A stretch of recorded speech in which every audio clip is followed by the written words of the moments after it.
પવન જોઈને ચોમાસા અંગે અંબાલાલ પટેલે સૌથી મોટી આગાહી કરી છે। અંબાલાલ પટેલે આગાહી આપી છે કે આ વર્ષે કોઈ અલગ પ્રકારનું ચોમાસું આવી શકે છે। જી હા, આ વર્ષે માત્ર 8 થી 10 આની જ ચોમાસું રહેશે તેવી અંબાલાલ પટેલે આગાહી આપી છે।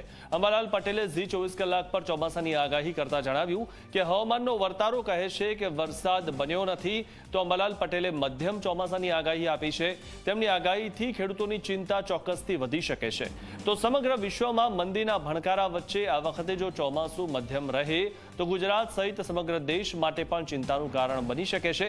અંબાલાલ પટેલનું કહેવું છે કે પશ્ચિમ દિશાનો મધ્યમ પવન છે, જે સૂચવે છે કે આ વખતે ચોમાસું કંઈક અલગ પ્રકારનું રહેશે।